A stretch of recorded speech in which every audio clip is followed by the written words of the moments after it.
কোটা সংস্কার আন্দোলনকে কেন্দ্র করে যেন নারকীয় তাণ্ডব চলেছে প্রাচ্যের ডান্ডিঘাট জেলা নারায়ণগঞ্জে। প্রথম কয়েকদিন পরিস্থিতি নিয়ন্ত্রণ থাকলেও 18 জুলাই থেকে অশান্ত হয়ে উঠেছে নারায়ণগঞ্জ। আন্দোলনকারীদের সঙ্গে পুলিশের দফায় দফায় সংঘর্ষের পাশাপাশি চলতে থাকে ব্যাপক নাশকতা, অগ্নিসংযোগ ও লুটপাট। জেলার গুরুত্বপূর্ণ স্থাপনাগুলোতে চলছে নজিরবিহীন তাণ্ডব।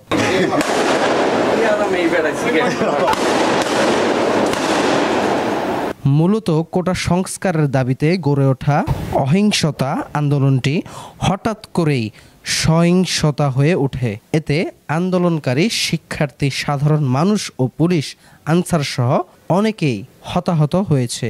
বর্তমান দেশের অন্যান্য জেলার মতো নারায়ণগঞ্জেও আইনশৃঙ্খলা রক্ষাকারী বাহিনীর কঠোর অবস্থানে রয়েছে।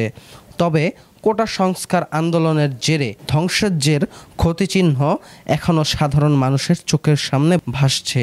এইদিকে কয়েকদিন ধরেই ইন্টারনেট সেবা বন্ধ থাকার পরেও এখন তা ধীরে ধীরে সচল হতে শুরু করেছে। কোটা সংস্কার আন্দোলনকে কেন্দ্র করে রাজধানী ঢাকায় সবচেয়ে নিকটবর্তী জেলা নারায়ণগঞ্জে ঘটে যাওয়া কিছু চিত্র তুলে ধরা হলো। পুলিশের গাড়ি ভাঙে অজ্ঞাতরা, এতে উত্তপ্ত হতে শুরু করে নারায়ণগঞ্জ। এর আগে কয়েকদিনের মতোই এই দিনও বেলা 11টা শহরের প্রাণকেন্দ্রে চাষারা 2 নম্বর রেলগেট পূর্ব ঘোষণা অনুযায়ী জড়ো হন আন্দোলনকারীরা। দুপুর 1টার দিকে চাষারায় পুলিশের 2টো গাড়ি ভাঙচুর করা হলে পরিস্থিতি উত্তপ্ত হয়ে ওঠে। এ সময় পুলিশ আন্দোলনকারীদেরকে ছত্রভঙ্গ করতে টিয়ার শেল, রাবার বুলেট নিক্ষেপ করে। অন্যদিকে আন্দোলনকারীরা পুলিশকে লক্ষ্য করে ইট পাটকেল নিক্ষেপ করে।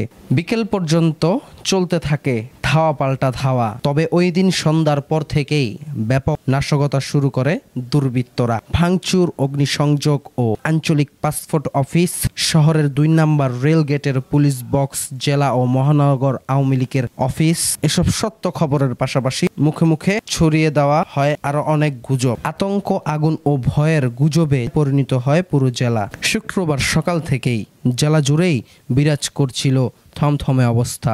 জেলার সাইনবোর্ড, চিটাং রোড, জালকুড়ি, ভুইগড়, চাষারা সহ বেশ কিছু স্পটে দল বেঁধে অবস্থান নেয় আন্দোলনকারীরা। কোথাও সড়কের মধ্যে ফেলে রাখা হয় বিদ্যুতের খুঁটি সহ বিভিন্ন লাঠিসোঁটা। অনেকের হাতে রড, লাঠি, ইট ছিল।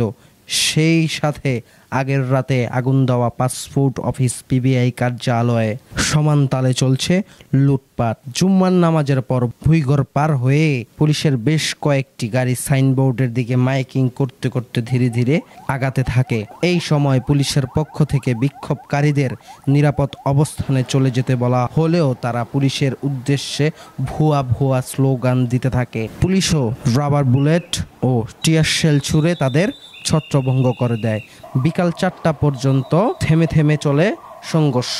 অন্যদিকে শহরের ডিআইডি এলাকাতে দুপুরের পর পুলিশের সঙ্গে বিক্ষোভকারীদের দফায় দফায় সংঘর্ষ হয়। এই ঘটনায় পুলিশ সদস্য, পথচারী ও আহতর সংখ্যা দাঁড়িয়েছে শতাধিক। এই দিন রাতেই আগের রাতের চেয়েও আরো বেশি হিংস্রতা প্রদান করে দুর্বৃত্তরা।